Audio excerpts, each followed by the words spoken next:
Você atribui o seu sucesso à sorte, a um timing ou a um erro de computador ou ao acaso? Você acredita que se eu posso fazer isso, qualquer um pode fazer? Você se martiriza por causa dos erros mais insignificantes e ao mesmo ponto ignora elogios altamente relevantes? Você fica arrasado mesmo com críticas construtivas, porque é como se qualquer mínimo erro ou uma mínima crítica atestasse a sua inaptidão, a sua incompetência. Quando você é bem-sucedido, sente secretamente que enganou todo mundo ou que algo errado aconteceu. Você se preocupa que seja uma questão de tempo até que todos descubram a sua incompetência. Se você respondeu sim a qualquer uma dessas perguntas, então sabe mais do que qualquer pessoa que não importa quantos elogios tenha recebido ou quão longe você chegou na carreira, quão inteligente ou talentoso é, talvez até brilhante, quantos resultados maravilhosos você já alcançou.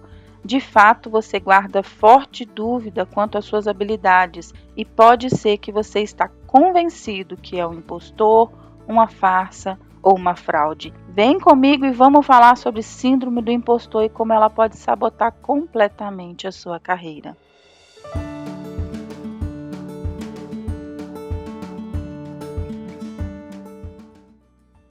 Este podcast foi inspirado no livro O Pensamento Secreto das Mulheres de Sucesso, da editora Saraiva, pela autora Valerie Young. E vou começar contando uma história que tem nesse livro para te dar mais algum exemplo de como a síndrome do impostor se manifesta. Quando a empresária Lians Ryan, fundadora e CEO da Worldwide, comunidade online para discussão voltada para mulheres, ganhou o Steve, que é um equivalente empresarial a um Oscar, ela não se sentiu uma vencedora. À medida que ela ia subindo no palco em Nova York para receber o prêmio das mãos de uma pessoa muito importante, tudo que ela conseguia perceber ou pensar era: que diabos eu estou fazendo aqui? Eu não mereço esse prêmio. Eu sou só a mãe com uma lavanderia lotada, com filhos de 2 anos que tem até molho nos cabelos. Muitas mulheres se sentem da mesma forma, homens também. Após se formar como uma das primeiras da turma, após terem sido extremamente talentosas em algum projeto específico, após terem se destacado em programas de doutorados muito concorridos, ou após ter crescido profissionalmente, alcançado alto padrão, alto cargo, simplesmente sente assim: eu não consigo me livrar da impressão que trapaceei na minha passagem por esse projeto, por esse processo. Sente que não merece estar naquele lugar, ou que não tem capacidade para estar naquele lugar. É como se dissesse assim: eu sou bem-sucedida, mas eu não faço ideia do porquê eu sou bem-sucedida. E aí algumas frases são muito comuns em pessoas que sofrem com a síndrome do impostor, que é uma síndrome que acomete principalmente pessoas bem-sucedidas. Eu mesma tenho vários clientes que sofrem com isso. Recentemente, uma gerente de marketing de alto padrão, em um cargo muito bacana, com um desafio enorme, numa empresa bem reconhecida, fica com a impressão assim: Sheila, eu não tenho competência para estar lá. Os meus funcionários são melhores que eu não sei o que eu vou fazer. Em algum momento eles vão descobrir que me contrataram errado, que eu fui uma contratação errada, que o RH errou ao me contratar. Então é muito comum que na hora de as pessoas identificarem assim: por que você é bem sucedido? Eles respondem coisas como: eu tive sorte, né?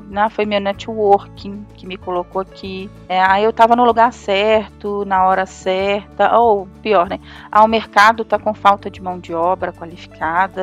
Porque as pessoas gostaram de mim. Eu sou boa em enganar as pessoas. Se eu consigo fazer isso, qualquer pessoa consegue. Ou eles devem deixar qualquer um entrar. Eles estavam desesperados para fazer a contratação. Alguém deve ter cometido um erro grave para ter me colocado aqui nesse cargo tão alto. Ou eu tive muita ajuda, né? São os meus contatos que me colocaram aqui. Eles estão sendo legais comigo. Ou pior, assim, eles estão tendo pena de mim quando viram a minha história, sabem dos meus desafios de conciliar filho, emprego, faculdade, de ter vindo de uma história de pobreza, de uma história de muita batalha. Eles ficaram com dó de mim. Então é muito comum que as pessoas com síndrome do impostor encontrem qualquer desculpa para o seu sucesso. mas não reconhecem o próprio talento, a própria competência, a própria habilidade. É como se tudo que está acontecendo com eles só deixasse eles ainda mais ansiosos e mais preocupados. Afinal, quando acontece da pessoa chegar onde sempre quis ou ter o sucesso que sempre sonhou, a pessoa se sente inapta para aquilo, né? Se torna um perito em dar explicações ou minimizar as evidências do sucesso, fica extremamente incomodado quando recebe elogio, quando recebe créditos pelas conquistas, recebe um prêmio na empresa, a pessoa fica completamente desconcertada. É como se uma voz constante falasse na cabeça assim: eles vão descobrir que eu sou uma farsa, em algum momento a casa vai cair, em algum momento eles vão descobrir que algo foi feito muito errado para eu estar aqui. E a síndrome do impostor provoca um impacto emocional muito intenso. A pessoa sofre demais com isso. Ela não consegue enxergar o próprio valor, a própria competência, ela não consegue dar valor para as próprias conquistas. Pensa no desespero que isso deve ser. Quanto mais cresce, quanto mais reconhecimento tem, quanto mais em evidência fica, pior se sente. E embora a síndrome do impostor não seja não é assim uma doença psicológica com CID nem nada disso, é uma desordem psicológica muito estudada, muito pesquisada, porque acomete, segundo pesquisas recentes de uma universidade dominicana, acomete 70% das pessoas bem-sucedidas. Então, as pessoas com essa autopercepção atribuem o sucesso das suas conquistas a fatores como sorte, como eu mencionei aqui, mas nunca a sua própria capacidade. E esse sentimento de fraude, ele sabota todo o restante. A pessoa começa a ter alguns sintomas como procrastinação, então está sempre deixando as coisas para depois, é um dos sintomas mais notórios da síndrome do impostor. Por quê? À medida que deixa as coisas para depois, ele vai reduzir a qualidade do trabalho, vai evitar a crítica, ele tem muito medo de ser criticado, de ser avaliado, de errar. À medida que deixa tudo para a última hora, reduz a qualidade do trabalho e aí entra num círculo vicioso, dizendo: tá vendo, eu fiz errado ou fiz um trabalho meia boca. Então, tende também a abandonar as tarefas. Então, às vezes, o medo de não conseguir, o medo de não fazer direito, abandona, deixa sem fazer, simplesmente deixa sem fazer. Faz comparações constantemente. Então, constantemente está se comparando com alguém que na cabeça da pessoa é melhor que ela. Tem pessoas também que sofrem com burnout e esgotamento porque trabalha excessivamente, assim, tem que alcançar aquele nível ideal. Ela estabelece um nível quase que inatingível na mente. Ela fala: não, para eu merecer esse cargo eu tenho que quase me matar de tanto trabalhar. O medo da crítica torna as pessoas assim extremamente, eu ia falar ressabiadas, mas isso é muito mineiro, né? Elas são pessoas que ficam muito quietas, muito na delas, ou que evitam grandes eventos, evitam dar palestra, evita dar workshop, evita dar treinamento, evita participar de ocasiões em que elas vão se expor, sabe? Pelo medo da crítica mesmo, e uma necessidade muito grande de agradar todo mundo, uma necessidade de que todo mundo goste da pessoa, pelo medo de ser desmascarada a qualquer momento, pelo medo das pessoas descobrirem a fraude que ela acaba evitando ao máximo qualquer tipo de exposição. Então, assim, é uma síndrome que atrapalha completamente o crescimento da pessoa. Por quê? Porque quanto mais ela cresce, pior ela fica. E aí, como que se trabalha isso dentro da psicologia, né? Uma das formas da TCC de trabalhar isso é a evidência das conquistas a partir das próprias competências. Então, a gente começa a colocar em xeque todos os pensamentos negativos e ajudar a pessoa a fazer uma espécie de ressignificação, equalizar a percepção que ela tem de si mesma.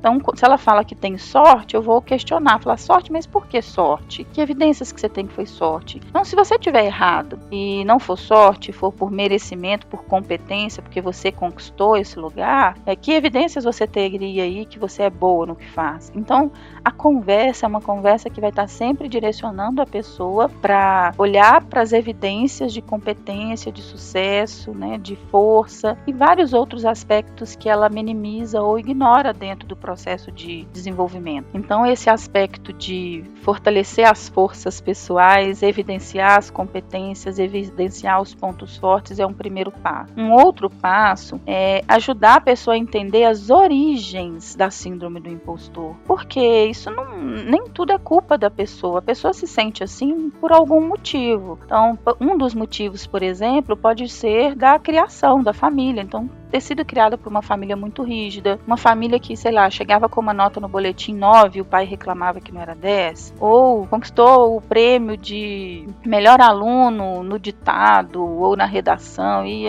a família falou, mais que a sua obrigação, você está lá estudando, eu gasto com você estudando, você tem que conquistar mesmo. Então, se a família era uma família que não reconhecia as conquistas, minimizava os talentos, ou pior ainda, não falavam nada quando a criança conquistava algo, a criança se sentia sozinha, sentia que ela podia ser um bom aluno, podia arrasar no futebol, mas que isso não faria diferença nenhuma, não recebia elogios, pode ser um dos motivos da criança ter se tornado um adulto com síndrome do impostor, né? Afinal, todos nós queremos que a nossa família tenha orgulho de nós. Então, às vezes acontece também da pessoa estar num nível alto na carreira, mas a família não reconhece ainda hoje isso, né?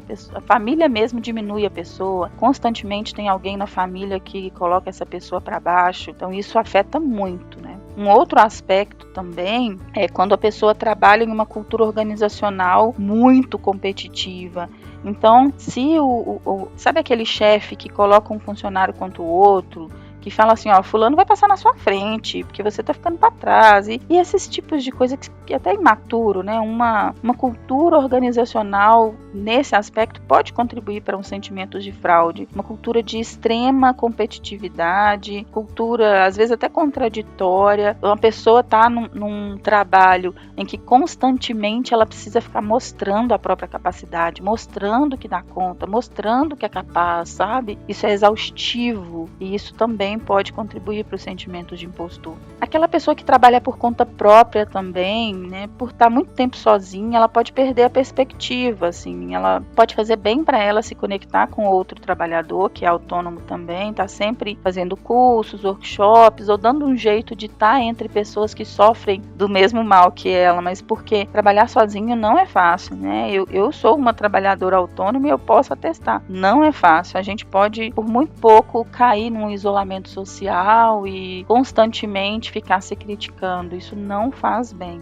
tá? Aquelas pessoas que trabalham também em áreas que constantemente precisa estar inovando, precisa estar criando, precisa ter boas ideias. Então, às vezes, escritores, professores, pessoas da área de marketing, as pessoas que constantemente precisam estar se reinventando ao extremo, né? São pessoas que também têm chances de desenvolver a síndrome do impostor. Tem um outro contexto também, que são pessoas que estão em outros países. Então, às vezes foi fazer um intercâmbio em algum lugar, o impacto cultural. A pessoa está constantemente se sentindo inadequada, às vezes se sente até burra, porque está ali perdido numa cultura completamente diferente. Também contribui para a síndrome do impostor. Isso aí, eu tenho muitos clientes no exterior, muitos mesmo, e constantemente desafio eles a participar de alguma comunidade local, a se envolver com outras pessoas, a entender a história, né, de outras pessoas que passam pela mesma coisa que ela está passando, porque essa coisa de se sentir sozinho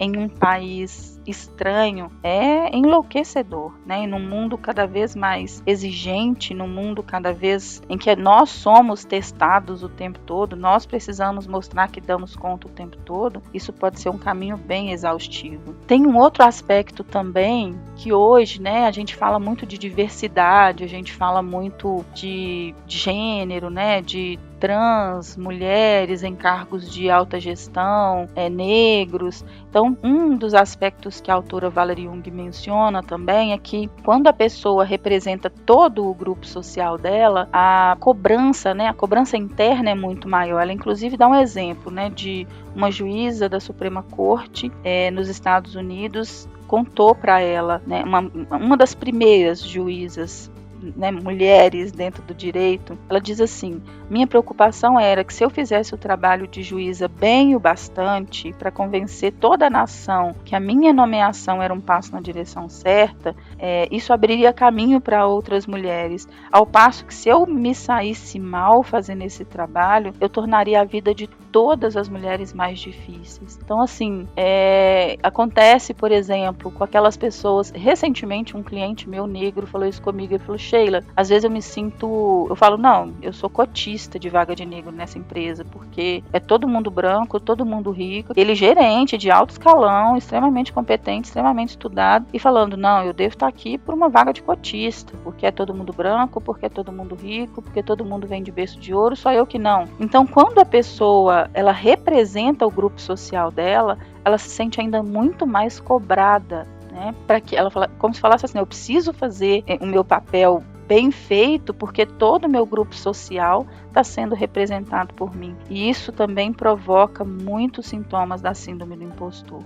Então, assim, no final das contas, né, há várias razões para a pessoa se sentir uma fraude. Pode vir da criação, pode vir do ambiente competitivo, pode vir da representação social. Tem uma série de fatores que precisam ser avaliados, mas dentro da terapia nós vamos estudar a história de vida, vamos estudar o contexto em que a pessoa vive hoje, vamos estudar em que situações os pensamentos se manifestam, vamos numa conversa muito construtiva, autorreflexão, autoconhecimento, ajudar a pessoa a ressignificar a própria história e assim em um trabalho multidisciplinar, de tempo, de construção junto terapeuta e cliente vão vencer a síndrome do impostor.